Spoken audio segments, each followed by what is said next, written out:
We have arrived at Hyrox in London at the Olympia, an amazing venue, quite similar to the Manchester Central in terms of an old railway station. We have checked in, so we've got our wristband, but we've come back outside because it is very loud in there. Probably wouldn't hear anything that I'm saying, which some of you might think is a good thing. We're in 6 o'clock wave. It is now just gone 4:30, so got about an hour and a half before we go, so a bit of time to take in some of the surroundings, get warmed up, hopefully have a good run. After 10 minutes of hype music, we are about to go. First kilometre was just about settling into the race, settling into the pace, trying to hit my marks. There I am. Wanted to hit 5 minutes per kilometre in the earlier stages of the race. Well, try and maintain that for the whole race really. But yeah, I hit 5:02 here, so I was pretty pleased with where I was at in that. And then it was onto the skio. You can see my technique here is not great, kind of not pulling high enough. I should be a lot better at that, use the skio quite a lot. A little bit faster than Manchester, but pace needs to improve dramatically on that. Out onto the second run. Managed to keep that pace 5 minutes 04 for this kilometre, which was 17 seconds quicker than the equivalent section in Manchester earlier in the year, so was happy with that. Onto the sled push. Slower on this by 32 seconds. Just really struggled to get any kind of momentum with it. People talked about there being a volcano under the mat or something, so I think it was a common thing that people were finding it harder. My run here was a 5:44. It was 9 seconds quicker than Manchester, but my pace had suffered a little bit on the run. Here we are on the sled pull. This did not go particularly well for me. I hoped for big improvements here. I improved by 3 seconds, but it was still 7 minutes 16 seconds on this stage, which is much longer than I would like to do. I was pulling much more efficiently than this in my training. Something to go back to the drawing board and work on a little bit more.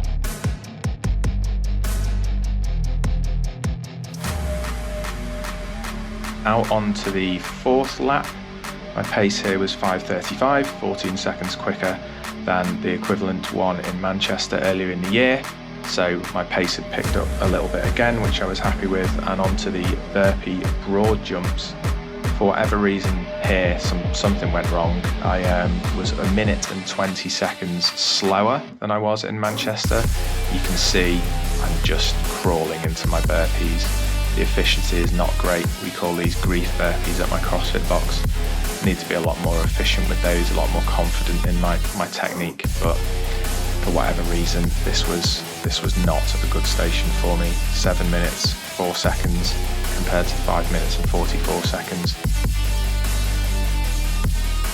So we got back out on the run. We dropped into the 6 minutes per kilometre, 6 minutes 13, still 12 seconds quicker than this equivalent in Manchester, but I was slowing up more than I wanted. And then we were onto the rower. Rower, piece of equipment that should be in my wheelhouse, use it every week. My pace got slower on this by 21 seconds over a kilometre, which I think is quite significant. Wasn't particularly happy, don't know what went wrong. I think this is when my confidence started to feel like it was dipping. Got back out on the run, gained a bit of my pace back, got back into the 5 minute 30 kilometres, so 25 seconds quicker than at this phase in Manchester. Onto the farmer's carry. I was really happy with how the farmer's carry went. I perhaps could have moved even quicker, but this stage I came in at a 2:26, which was 58 seconds quicker in Manchester. I just decided in my training that I was going to try and run and move quickly with the kettlebells. This is all about grip and grip fatigue. The quicker you're able to move, the less time you're under grip, which really benefits you on this stage.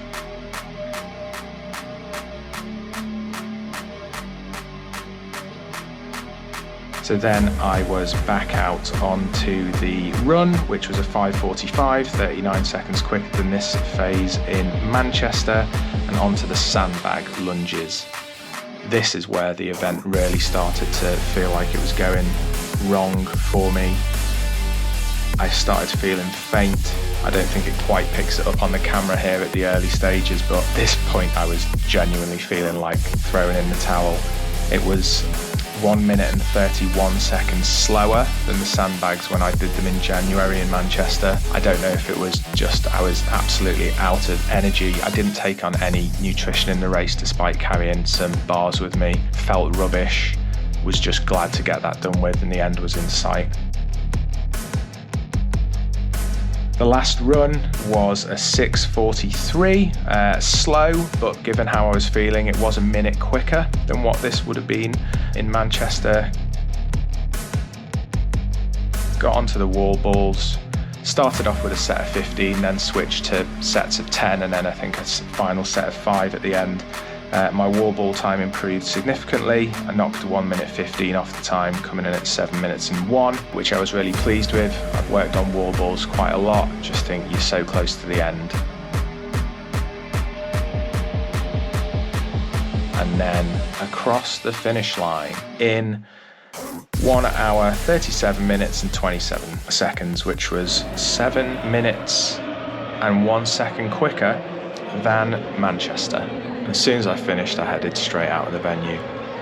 I was feeling pretty bummed out, having felt the way I had on the sandbag lunges. I just wanted to get out of there, get some fresh air. I really didn't feel great at this stage. I was quite despondent at my performance. However, it wasn't as bad as I had thought it was in my head, but I just wanted to head out, sit on some tarmac outside and gather my thoughts. So I think the next thing you'll see is my immediate race reaction. Well, it's done. It was slower than I wanted. Having had a taste of it in January, gone away, trained a bit more, felt I could come back and give it more and be better at the things that I wasn't as strong on. I didn't make the improvements that I wanted to. I don't think the time of day starting helps, like 6 p.m. But that's no one's fault. It's a very busy event. There's wave times. Yeah, I don't think that helped me. I don't think it would have made a massive difference, but the nutrition and everything is really kind of hard to do, and you don't want to have over-ate by normal tea time, but you want the levels of energy to complete it. But it's done. I said after the January one, never again, but then I did it again today. I can't say never again because I've signed up to one in October, but I certainly won't be looking to do one between now and then, and I'll see how I feel about that. But I don't know if this is for me.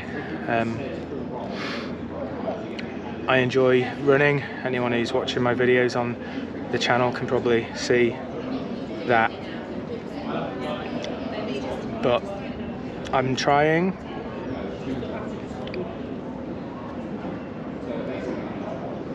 And yeah, it's just some things you're not as good as you would like to be at. So yeah, I might film a bit more of the video tomorrow. I feel a bit emotionally drained at the moment. First time I've ever felt like fainting on one of the stations on the sandbags. It was so close to the end. I didn't give up, but it was probably the closest I've ever come to it. So maybe some morning after reflections tomorrow. So see you then.